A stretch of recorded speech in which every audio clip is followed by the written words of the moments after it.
Hello বন্ধুরা, চলে এসেছি আবার একটা নতুন ভিডিওর সাথে। আজকে বানাবো মোচা। তার আগে মশলাগুলো দেখিয়ে দিই। এটা হচ্ছে 5 ফোড়ন।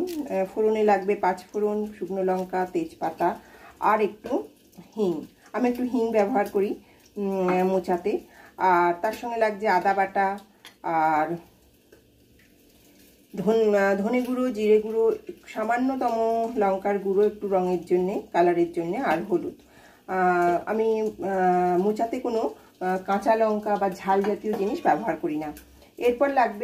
এরপর হচ্ছে মোচাটা আমি ছাড়াবো কী করে, সবাই ছাড়াতে জানেন, তবুও আমি একটু দেখিয়ে দিই। এই যে মোচার এই যে মাঝখানের এই যে এটাকে বাদ দিয়ে দিতে হবে। আর তার সঙ্গে বাদ দিতে হবে এর এই যে এরকম একটা ফুল থাকে, এই ফুলটা বাদ দিয়ে দিতে হবে। এই ফুলটা বাদ না দিলে এই মোটা অংশটা এবং মানে এই স্বচ্ছ পর্দাটা এবং এই ফুলটা বাদ না দিলে পেটে গেলে পেট ব্যথা করে, তো ওই জন্যে এটা বাদ দিয়ে দিতে হবে। এরপর এটাকে আমি ছোট ছোট করে কেটে আমি নুন আর সামান্যতম হলুদ দিয়ে এটাকে আমি সিদ্ধ করে নেব। এতে যাবে একটা আলু আর তার সঙ্গে যাবে একটু ছোলা। এই যে ছোলা আমি কাল রাতে ভিজিয়ে রেখেছিলাম, এবার ছোলা। চলুন শুরু করা যাক রেসিপিটা। এই যে মোচাগুলো কাটা হয়ে গেছে, এবার একটু নুন আর হলুদ দিয়ে আমি এটাকে সিদ্ধ করতে বসিয়ে দেব। 2 কি 3টে সিটি দেব, 3টে সিটি দেব। 3টে সিটি দিলেই এটা সেদ্ধ হয়ে যাবে। এই যে মোচাটা সেদ্ধ হয়ে গেছে, এবার আমি মোচাটাকে একটু হাতে করে এইভাবে এর বাকি যে এক্সট্রা জলটা আছে সেটা এইভাবে বার করে নেব। আর একটু মোচাটা তার সঙ্গে একটু নরমও করে নেব, মানে একটু এটাকে এইভাবে পিষে নেবো আর কি, যেটাকে বলা হয় সেইভাবে করে নেবো, কারণ গরম গরম করে নিতে হবে। একটু ঠান্ডা হয়ে গেলে করতে একটু অসুবিধে হয়। এক্সট্রা জলটা বেরিয়ে গেল। এই যে এবার এটা আমি সবজি করব। এবার দেব 5 ফোড়ন, তেজপাতা আর শুকনো লঙ্কা। এবার দিয়ে দেব আলুগুলো।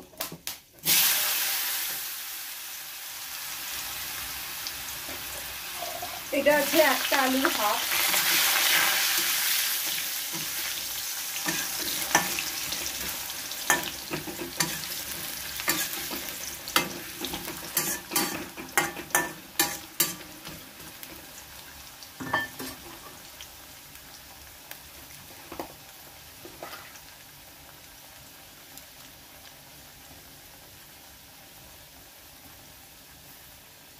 এবার দেবো একটি হিং।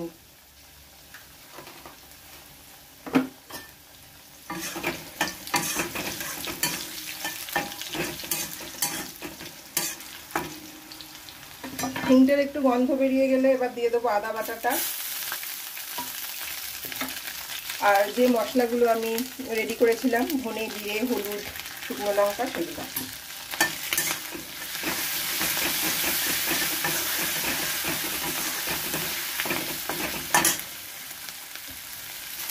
দিয়ে দেবো। ছোলা,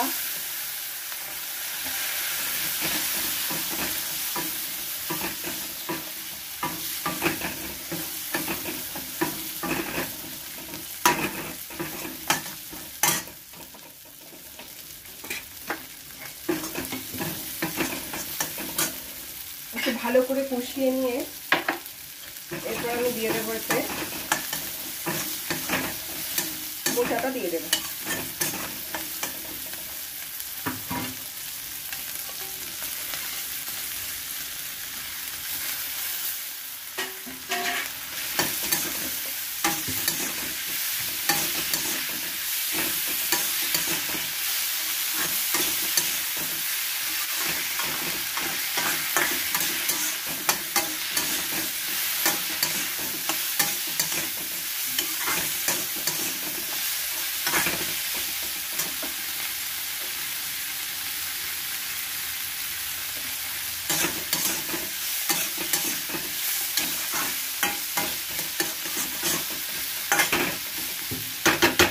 আর একটু হলুদ দেবো, এতে হলুদটা একটু কম হয়েছে।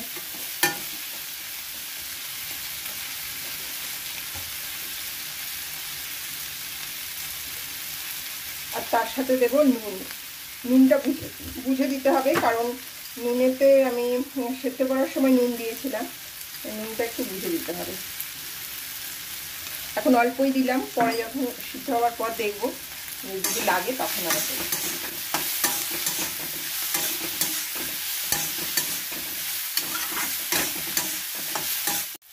এতে এবার আমি জল অ্যাড করব।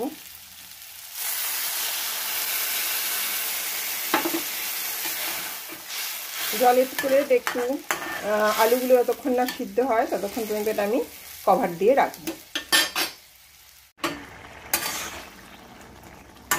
এবার এতে আমি অ্যাড করব একটু চিনি।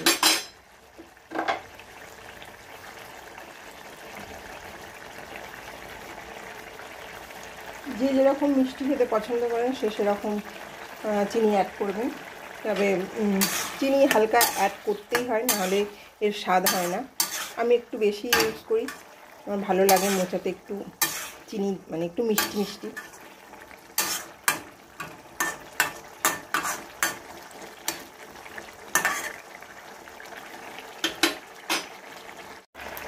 এরপর অ্যাড করলাম একটু গরম মশলা,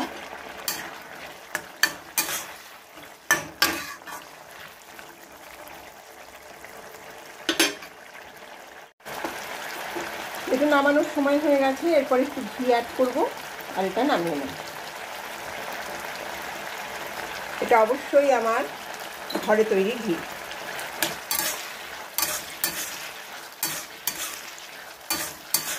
কমপ্লিট হয়ে গেল আমার মোচার তরকারি। মোচার তরকারি রেডি। ভাত দিয়ে, রুটি দিয়ে, পরোটা দিয়ে, সব কিছু দিয়েই দারুণ খেতে লাগে। আমার খুব পছন্দের একটা সবজি। তো আশা করছি আপনাদের ভালো লেগে থাকবে। ভালো লাগলে অবশ্যই বাড়িতে ট্রাই করুন এবং আমাকে জানান। এবং যাবার আগে ভিডিওটাতে একটা লাইক করুন, একটু কমেন্ট করুন এবং পারলে শেয়ার করে দিন। এবং যদি সাবস্ক্রাইব না করে থাকেন অবশ্যই সাবস্ক্রাইব করুন। আসি আজকে, আসবো নতুন আবার একটা ভিডিওর সাথে।